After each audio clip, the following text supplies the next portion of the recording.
Hello everyone, welcome back to channel. आज की इस वीडियो में डिस्कस करेंगे हम लोग कि कंप्यूटर साइंस को कैसे पढ़ा जाए झारखंड एकेडमिक काउंसिल बोर्ड के लिए।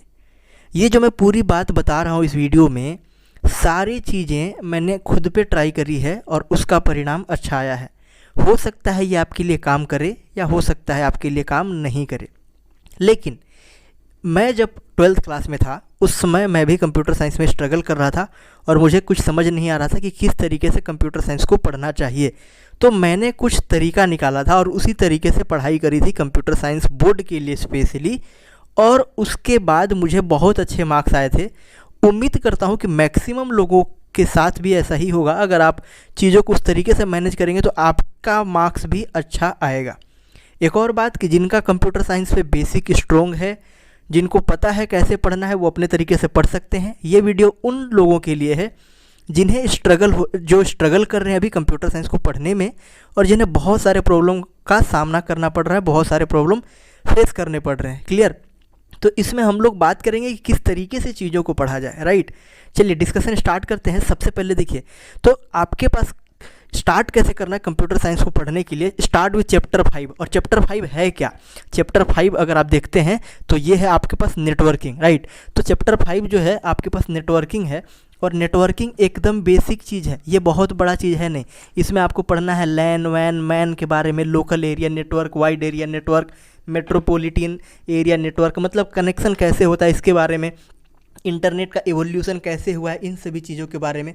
तो एकदम बेसिक चीज़ है और आसानी के साथ किया जा सकता है। तो इसके लिए मैंने क्या किया था, एक बुक आती है सुमिता अरोड़ा की बुक। राइट, और उस बुक से मैंने पूरे बहुत बेहतरीन नोट्स बना लिए थे। नोट्स बनाने टाइम मैं ये ध्यान रखता था कि नोट्स ऐसा बनाना है जिससे कि अगर मुझे मतलब ऐसा हो जाए कि मैं नोट्स को ही सेम टू सेम एग्जामिनेशन में लिख दूं तो मेरा एक मार्क्स भी कटने नहीं चाहिए। दूसरी बात कि उसके बाद मैं शॉर्ट नोट्स भी बना लिया करता था। तो इन सारी चीज़ों को अगर आप ध्यान रखेंगे तो चैप्टर 5 आसानी से हो सकता है। क्लियर? और चैप्टर 5 जैसे ही आसानी से पूरा अगर आप लिख लीजिएगा ना तो कॉन्फिडेंस डेवलप हो जाएगा, या पूरा प्रिपेयर कर लीजिएगा तो भी कॉन्फिडेंस डेवलप हो जाएगा।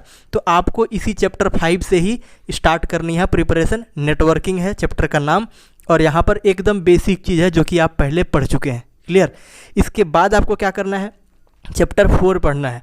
अब चैप्टर 4 में क्या है, चैप्टर 4 में वही सभी बातें पढ़नी है जो कि आप वैसे भी फिजिक्स में पढ़ने जा रहे हैं। मतलब इसमें आप गेट्स के बारे में पढ़ेंगे, समझ गए, बूलियन अलजेब्रा के बारे में पढ़ेंगे, है ना, गेट्स पढ़ेंगे, बूलियन अलजेब्रा के बारे में पढ़ेंगे, ट्रूथ टेबल्स के बारे में पढ़ेंगे, है ना, डी मॉर्गन्स लॉ के बारे में पढ़ेंगे। तो जो कंप्यूटर साइंस का चैप्टर 4 में पढ़ना है ना, वो ऑलरेडी आप फिजिक्स में पढ़ चुके होंगे। इसका मतलब ये है कि अगर आप इसको रिलेट करके पढ़ लेते हैं वहाँ से, आपके लिए आसान होगा, डिफ़िकल्ट नहीं है। तो इस तरीके से चैप्टर 5 और चैप्टर 4 जो हो गया आसानी से निपट गया, है ना। इन दो चैप्टर में ध्यान रखिएगा, अगर आप वीक स्टूडेंट भी हैं, मैं एवरेज की तो बात ही नहीं कर रहा, और अगर आप अच्छे हैं तब तो बिल्कुल आप अच्छा करेंगे ही करेंगे। इन दो चैप्टर में वीक स्टूडेंट को भी पूरा का पूरा मार्क्स ले लाना है, और आता है, आसानी से आता है। क्लियर? तो एकदम इन दो चैप्टर को पूरा का पूरा होल्ड कर लेना है, पूरा बढ़िया कंसेप्ट बना लेना है। इसके बाद हम लोग बढ़ेंगे नेक्स्ट चैप्टर में, और ये चैप्टर जो होगा हमारा वो होगा डेटाबेस मैनेजमेंट सिस्टम, DBMS, जिसको आप शॉर्ट में बोलते होंगे। ये आसान चैप्टर है। इसके लिए आपको क्या करना है, इसके लिए आपको पढ़ना है सुमिता अरोड़ा का बुक। ठीक है? और कैसे पढ़ना है मैं ये लास्ट में बताऊंगा आपको। सुमिता अरोड़ा का बुक पढ़ना है, ये आसान चैप्टर है, बन जाएगा आपसे। ठीक है? इस पर कमांड कर लीजिए।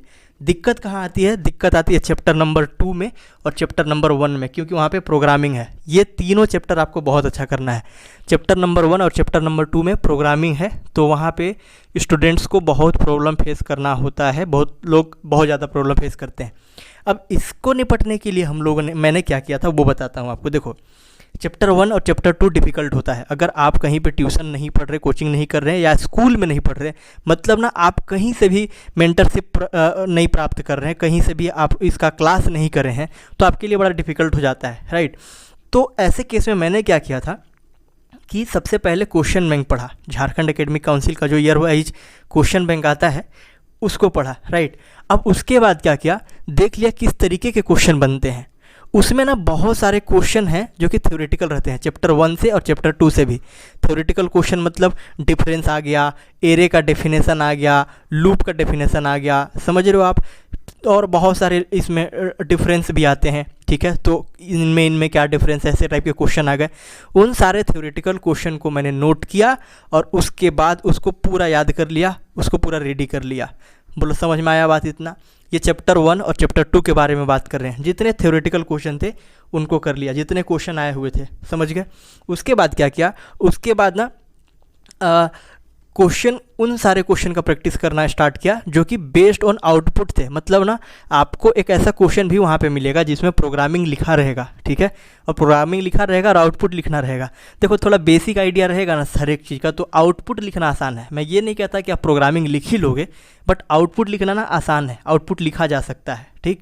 और इसके लिए क्या कीजिए, आप 10-15 ठो प्रोग्रामिंग पढ़ लीजिए और बेसिक चीज़ों को रेडी करके रखिए। बेसिक पूरा थ्योरेटिकल पढ़ लीजिएगा, ठीक है। वॉइड मेन का क्या प्रोसेस होता है, मतलब क्या फंक्शन होता है, सारी चीज़ों को जानना पड़ेगा आपको। बेसिक फंक्शन तो जानना पड़ेगा।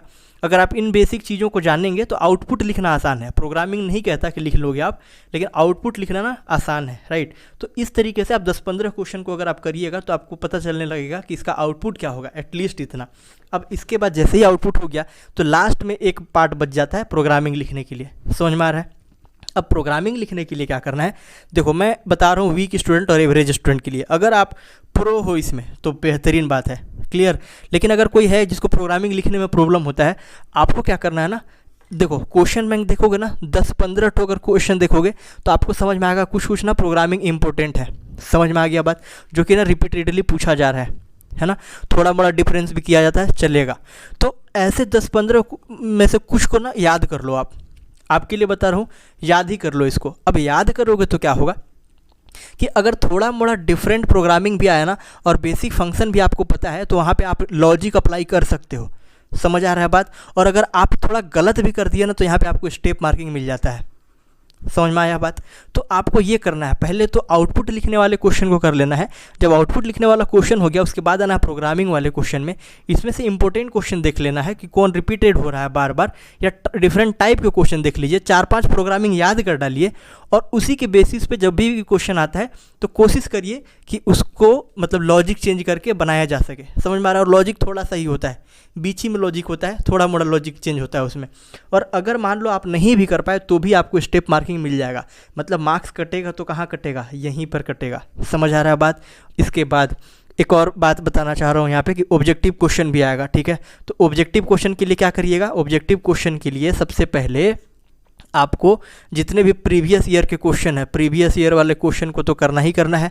जितना ऑब्जेक्टिव क्वेश्चन या वन लाइनर क्वेश्चन मिलेगा आपको, उन सारे क्वेश्चन को कर लेना है। और लास्ट में देखिए आपको करना है complete all the solve question of Sumita Arora book. देखो जब सुमिता अरोड़ा बुक आप उठाओगे तो उसके लास्ट में ना एंड में क्या रहता है कि क्वेश्चन दिया हुआ रहता है और उसका आंसर भी गिवन रहता है। मैक्सिमम क्वेश्चन वहीं से उठाए जाते हैं। और एक और बात कि अगर मान लो आप इन सारे क्वेश्चन को कर लिए, इन सारे क्वेश्चन को कर लिए ना, तो जो भी क्वेश्चन बनेगा ना आप कॉन्फिडेंस आ जाएगा आप में, आप कॉन्फिडेंट हो जाइएगा कि क्वेश्चन आप सॉल्व भी कर लीजिएगा, क्योंकि सिमिलर क्वेश्चन रहेंगे। मतलब आपको इतना कंसेप्ट डेवलप हो जाएगा इन सारे क्वेश्चन को करते हुए। क्लियर हो गया बात? तो ये सारे स्टेप्स थे जो मैंने फॉलो किए थे और मुझे 85 मार्क्स मिले थे कंप्यूटर साइंस में, in spite of the fact कि मेरा कंप्यूटर साइंस वीक था। समझ आ गया बात? कंप्यूटर साइंस वीक था, मैं भी बहुत जगह पे कोचिंग के लिए गया इधर उधर, बट उतना कारगर हुआ नहीं। तो मैंने ये स्ट्रेटजी यहाँ पर अपनाया हुआ था और कंप्यूटर साइंस में अच्छा मार्क्स आया था। क्लियर हो गया बात? उम्मीद करता हूँ कि ये सारी चीज़ें आपको समझ में आ रही होंगी, आपके लिए एडवांटेजेस हो रही होंगी। एक और बात, इस बार के बैच के लिए मतलब 2021 में जो लोग एग्ज़ाम लिखेंगे उनके लिए बहुत सारे प्लानिंग है, राइट। तो आपका काम ये है, देखिए इतने कम सब्सक्राइबर बेस में बहुत सारी चीज़ें प्रोवाइड नहीं हो पा रही है। आपका काम है कि वीडियो को शेयर करते रहिए अपने फ्रेंड को, राइट। और हम लोग आपको पढ़ाते रहते हैं, आप अपना काम करते रहिए, हम लोग अपना काम करते रहते हैं। वीडियो को लास्ट तक देखने के लिए, हमसे जुड़े रहने के लिए आपका धन्यवाद। Thank you, thanks a lot, have a great day.